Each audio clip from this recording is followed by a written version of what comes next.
Border Patrol agents are now back to doing the jobs they signed up for, securing the border, rather than serving as travel agents for illegal aliens. The Los Angeles Times captured the Trump effect on the border with a recent article. Their headline read, "California-Mexico border, once overwhelmed, is now nearly empty." With so few migrants coming into the U.S., they wrote, "Shelters that once served migrants have completely closed." Deportations of illegal aliens who threaten the safety of the American people are also continuing at a rapid pace. Over the weekend, the United States military transferred a group of 17 violent criminals from the Tren de Aragua and MS-13 terrorist organizations to El Salvador. And an illegal alien who was released by the Biden administration into our country was just arrested in Georgia and charged with the horrific killing of Camelia Williams, a mother of 5 and grandmother. The suspect has now been indicted on charges of malice murder, felony murder, aggravated assault, rape, aggravated sexual battery, and necrophilia, which, for those who don't know, necrophilia is a sexual obsession with a corpse. This suspect was ordered to be removed in July 2023, but the Biden administration allowed him to stay. This case represents the ruthless murderers, rapists, and pedophiles who Joe Biden and Democrats let into our country over the past 4 years through our southern border. They should have never been here in the first place. Keep this in mind the next time you see Democrats protesting future illegal alien removals from our country. President Trump is focused on fulfilling his greatest obligation, to keep the American people safe and to defend our country from violent invaders.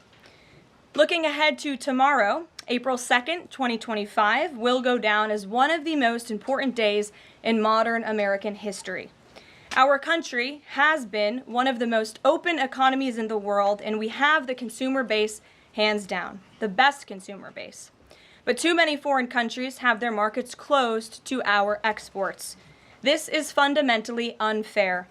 The lack of reciprocity contributes to our large and persistent annual trade deficit that's gutted our industries and hollowed out key workforces. But those days of America, beginning tomorrow, being ripped off are over. American workers and businesses will be put first under President Trump, just as he promised on the campaign trail. The president's historic action tomorrow will improve American competitiveness in every area of industry, reduce our massive trade deficits, and ultimately protect our economic and national security. President Trump's economic vision is rooted in common sense. America will offer companies the lowest taxes, energy costs, regulations, if they make their products right here in the United States and hire American workers for the job. It's simple. If you make your product in America, you will pay no tariffs. We have already seen a number of the largest companies in the world respond to this economic approach. For example, Project Stargate, led by Japan-based SoftBank and US-based OpenAI, and Oracle, announced a $500 billion private investment in the United States-based artificial intelligence infrastructure. Apple announced a $500 billion investment in U.S. manufacturing and training. NVIDIA announced it will invest hundreds of billions of dollars over the next 4 years in U.S.-based manufacturing. And the Taiwan semiconductor manufacturing company TSMC announced a $100 billion investment in U.S.-based chips and manufacturing. These are just a few of the investment announcements that have already been made, and it is clear that President Trump's America First approach is already working. In our new media seat today is Mark Halperin, the co-founder and editor-in-chief of Two Way, a new live video platform that builds communities around interactive conversations with leaders and content creators from every subject area. They have over 37.5 million video views, over 3.6 million watch time hours since the platform began just last year. This is new media in its truest sense, allowing the people to ask questions, make comments, and be an active part of engagement on the most important issues facing the country and our world. With that, Mark, please kick us off, and welcome to the briefing room. Thank you, Caroline. Appreciate it. I'll ask you a question about tariffs and then one from one members of our community about education. It's perceived by some that companies or countries, if they change their policies either before tomorrow or after tomorrow, can have the president alter what he's planning for that country or that sector. Is that a possibility? And if so, what factors the president consider in making those changes? Well, the ultimate change for these companies in these countries, Mark, will happen when they decide to do business in the United States of America. And as I just laid out, they will face no tariffs at all if these companies choose to invest here in the United States and to move their production and their manufacturing here to the United States as well. As for tomorrow, the president will be addressing the decades of unfair trade practices that have ripped our country off and American workers off. It has hollowed out our middle class. It has destroyed our heartland, and the president is focused on reshifting our global economy to ensure that America is once again the manufacturing superpower of the world. So if they do something today or later in the week that's a pledge for future activity, would that be good enough potentially to alter the policy? Again, the president has been looking at the very unfair trade practices of the past. Certainly, the president is always up to take a phone call, always up for a good negotiation, but he is very much focused on fixing the wrongs of the past and ensuring that American workers have a fair shake. So if someone calls after tomorrow and says, hey, I'm ready to make a change, he'd be open to that? The president is always open to taking calls. Okay. A question from one of our community members. Katie Reeves is a school teacher in Wisconsin. She's taught K through 8 in public, independent, private, and private schools.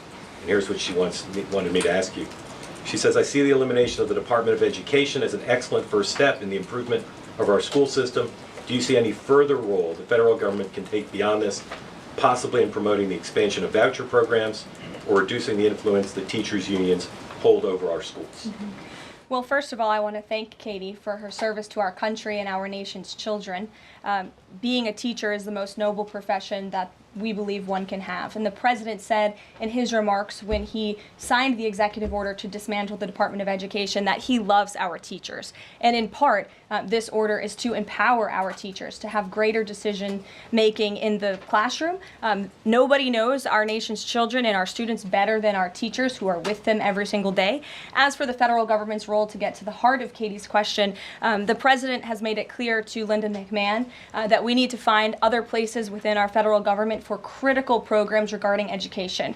Pell Grants, Title IX, lawsuits, etc., civil rights lawsuits, all of that are critical functions, special needs programs, nutrition programs, but there are other places throughout the federal bureaucracy where those things can happen and work. The Department of Education has been a very bloated bureaucracy. We spent trillions of dollars on this department, and for what? Our children are worse off as far as education goes today than they were when this department originated, and that's very concerning to the president. So, the two issues she cited, are those priorities for the president? School education choice, vouchers, and diminishing the role of teachers' unions. The president is very supportive of both of those things, particularly when it comes to school choice. He has said that school choice is the civil rights issue of our time, and he wants every child, regardless of zip code, socioeconomic status, how much money their parents have, to be able to go to the school of their choosing that best suits their educational needs. And he is going to empower state and local leaders to make those decisions on behalf of our nation's children. Thanks for being here, Mark. Jeff. Just changing subjects for 1 second. The administration has expressed a complete confidence in how all the deportation flights to El Salvador were conducted. But now that the administration has conceded that there was an error of one Salvadoran national, will there be any reviews conducted? And does the president express any thoughts on the one error that was disclosed in court last night? Well, first of all, the error that you are referring to was a clerical error. It was an administrative error. The administration maintains the position that this individual who was deported to El Salvador and will not be returning to our country was a member of the brutal and vicious MS-13 gang. That is fact number one. Fact number two, we also have credible intelligence proving that this individual was involved in human trafficking. And fact number three, this individual was a member, actually a leader, of the brutal MS-13 gang, which this president has designated as a foreign terrorist organization. Fact number four is that foreign terrorists do not have legal protections in the United States of America anymore, and it is within the president's executive authority and power to deport these heinous individuals from American communities. It is a promise he campaigned on. It is a promise he is keeping. And every single person in this room should be grateful for that, considering especially MS-13 is very prevalent and prominent here in the District of Columbia, in Maryland, and in Virginia. And the president, the attorney general, everyone who has been involved in these operations is focused on eradicating these criminals and terrorists from our communities. The vice president said he was a convicted member of MS-13. What evidence is there to back that up? There's a lot of evidence, and the Department of Homeland Security and ICE have that evidence, and I saw it this morning. Steve. Has the president fully made up his mind on the level of tariffs to impose tomorrow? We keep hearing about a 20% flat rate.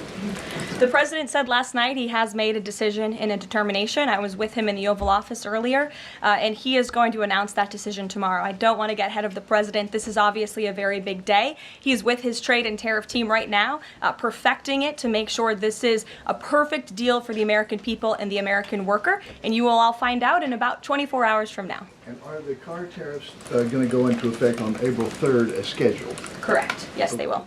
Okay. And last thing, would you like to respond to the Chinese military drills around Taiwan? Yes, I would. As a matter of fact, the National Security Council briefed me on this morning, and they said that the president is emphasizing the importance of maintaining peace in the Taiwan Strait, encouraging the peaceful resolution of these cross-strait issues, reiterating our opposition to any unilateral attempts to change the status quo by force or coercion. That is directly from the National Security Advisor. Just for you, Steve Holland of Reuters. Monica. Thank you so much, Caroline. Elon Musk this week revealed that Doge found that the Biden administration issued over 2 million Social Security numbers to illegal aliens, found 20 million dead people marked as alive in the Social Security system. Has the White House confirmed these numbers with Elon, and is the White House looking into correcting this? I'm not sure about those specific numbers that Mr. Musk cited. I can tell you what the Social Security Administration has said themselves, according to an Inspector General's report that was conducted last year, showing there was nearly $80 billion worth of fraud in this program.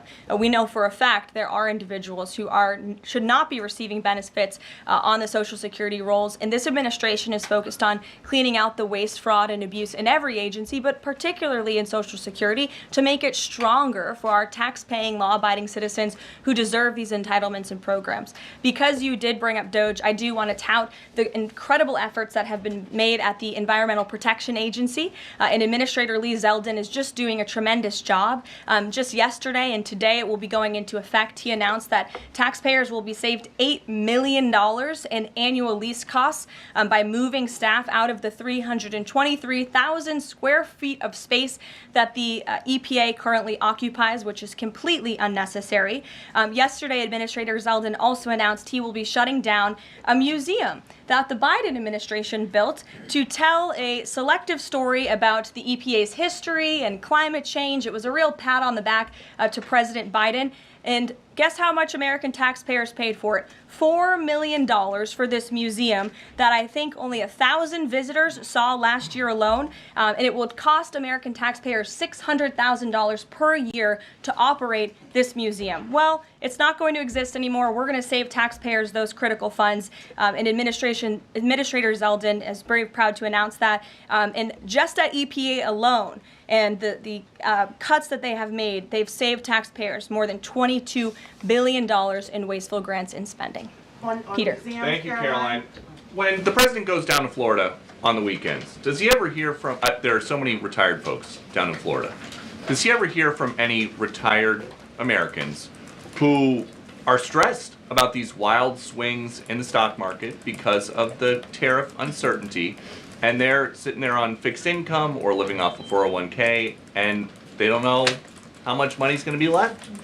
Well, certainly they are legitimate concerns, and the president takes those concerns very seriously, and he's addressing them every single day. And tomorrow's announcement is to protect future generations of the senior citizens you mentioned. It's for their kids and their grandkids to ensure that there are jobs here in the United States of America for their children to live the American dream, just like they presumably did. And as for their worries about their 401ks, their Social Security, I just addressed Social Security. This president is always going to protect it for our tax-paying senior citizens. As for their 401ks, look at what President Trump did for you in his first term. He is working on implementing that economic formula every single day by lowering inflation, lowering energy prices, massive deregulatory efforts, while simultaneously effectively implementing tariffs. And they'll hear more about that announcement tomorrow. And you said that the president right now is with the trade and tariff team. They are very confident that this is all going to work.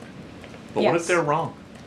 They're not going to be wrong. It is going to work. And the president has a brilliant team of advisors who have been studying these issues for decades. We are focused on restoring the golden age of America and making America a manufacturing superpower.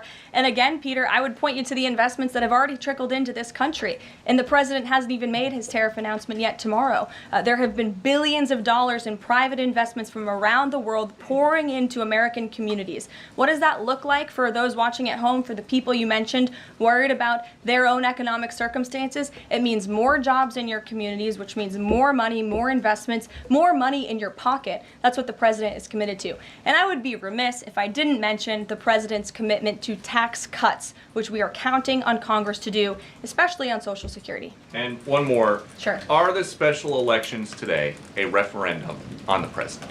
I think first of all, as you know, I'm a government employee now, so I'm not very much allowed to comment on elections that are taking place. That's something to get used to, having just been on the campaign trail for quite some time. But the president is the leader of the America First movement and the MAGA movement. And that was made very clear on November the 5th when he received nearly 80 million votes. I could also say that it is the constitutional right of every law-abiding American in these places where these elections are being held to vote, and every American should exercise their constitutional rights. Sure. Thanks, Karoline. A few questions about this deportation case. First, I wanted to clarify something that you said to Jeff a few minutes ago. You said you'd seen evidence that this man was a convicted gang member.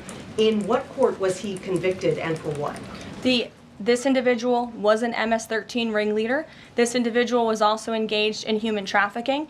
And I'm glad you brought up this point again, because I would like to point out that if you just saw the headline from the insane, failing Atlantic magazine this morning, you would think this individual was Father of the Year, living in Maryland, living a peaceful life, when that couldn't be further from the truth. They didn't even mention in the title of that article, or even in the first paragraph, that this individual is an illegal criminal who broke our nation's immigration laws.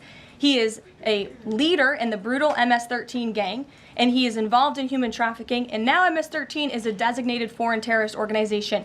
Foreign terrorists have no legal protections in the United States of America, and this administration is going to continue to deport foreign terrorists and illegal criminals from our nation's interior. But a judge ordered that he should remain in this country. So are you saying that it is okay to ignore a judge's ruling if you don't like it?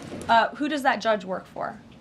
He's an immigration It was an judge. immigration judge who works for the Department of Justice at the direction of the Attorney General of the United States, whose name is Pam Bondi, who has committed to eradicating MS-13 from our nation's interior. And let me tell you why we've made this commitment. MS-13, may I remind each and every one of you, is a brutal and vicious gang. They raped and strangled a 20-year-old autistic woman to death in Maryland. They hacked 4 people to death with machetes in a park on Long Island. They have kidnapped, sexually tortured, and shot a teenage girl in Texas after she insulted them, allegedly. Killed and mutilated a 17-year-old girl in Virginia, stabbing him 16 times and cutting off his hands. They beheaded and cut out the heart of a man in Washington, D.C., They raped and murdered a 13-year-old girl in California. They sex trafficked a slew of young girls, including one who was just 12 years old. Raped an 11-year-old girl in Brooklyn while her brother was in the room. Sex trafficked a 13-year-old in Maryland and Virginia, miles away from this White House, even beating her 26 times on her backside with a baseball bat. Pressured homeless New Yorkers to undergo unnecessary surgeries such as spinal fusion in order to bolster their fraudulent lawsuits. These are vicious criminals. This is a vicious gang. And I wish that the media would spend just a second of the same time you have spent trying to litigate each and every individual of this gang who has been deported from our country as the innocent Americans whose lives have been lost at the hands of these brutal criminals. We maintain our position, and very strongly so. Jennifer. One more on the tariffs. Can you say what the latest thinking is on the start date? I know you were just in the Oval.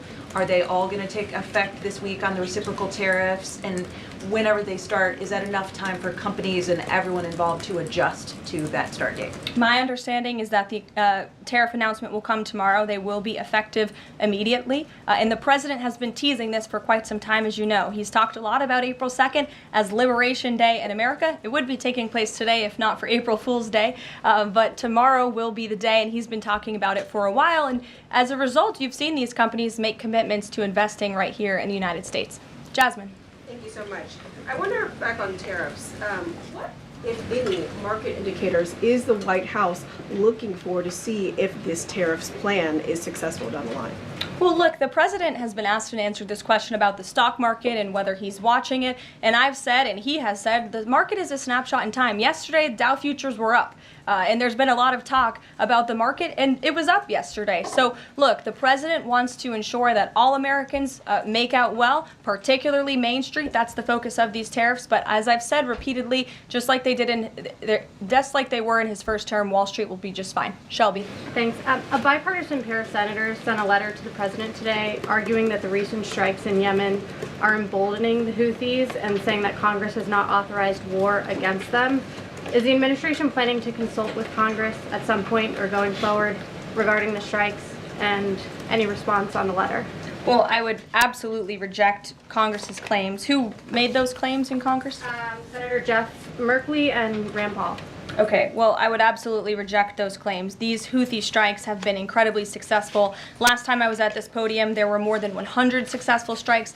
There have now been over 200 successful strikes against the Houthis. Iran is incredibly weakened as a result of these attacks, and we have seen they've taken out Houthi leaders. They've taken out critical members who were launching strikes on naval ships and on commercial vessels, and this operation will not stop until the freedom of navigation in this region is restored, which is a critical principle. And this president stands behind our Defense Department, who's doing a tremendous job. And are they going to, is the White House going to confer with Congress going forward on this? I would have to ask our team here at the White House, but the president is well within his authority, as is the Secretary of Defense. Again, these are defensive strikes. The Houthis have been launching attacks on U.S. naval vessels and commercial ships for quite some time.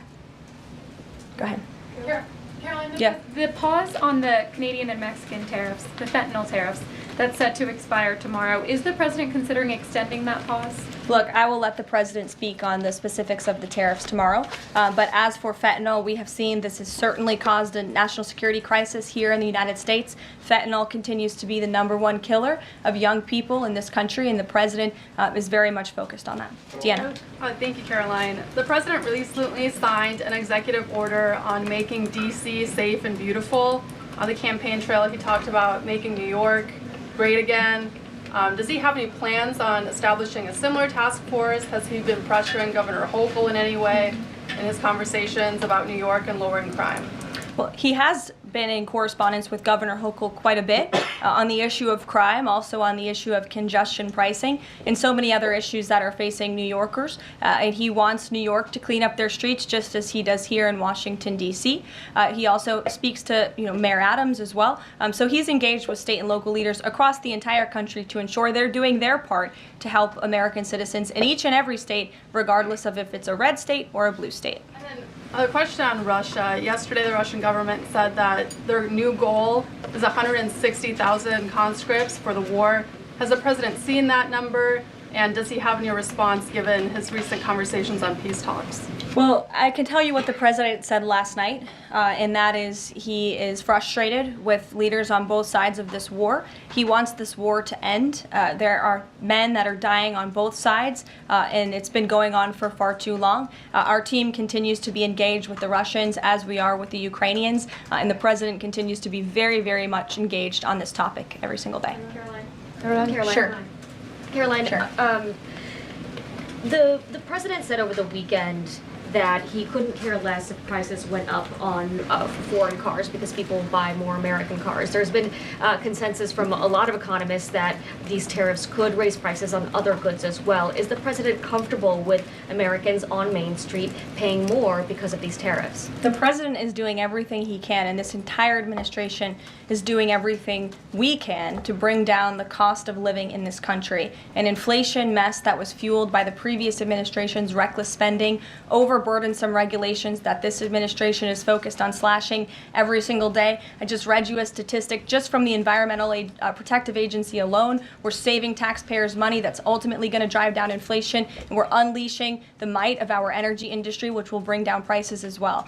To the heart of your question, because this is very important to the American people, you should trust what this president did for you in his first term. He effectively utilized tariffs while driving down inflation. It was a record low 1.4% when he left office, and he's focused on getting back to that. It's unfortunate the previous administration left us in this mess.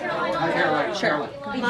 Representative Anna Paulina Luna left the Freedom Caucus over their lack of support for her bill that would allow new parents to proxy vote around 12 weeks around the birth of their baby. Does the president support that bill? I'm not sure. I haven't actually talked to the president about that bill, but I certainly can and can get a take on if he supports it or not. Thank you. And one more. The D.C. Circuit ruled last week that the president can fire holdover Biden appointees of independent agencies. Will this ruling empower President Trump to dismiss more federal employees?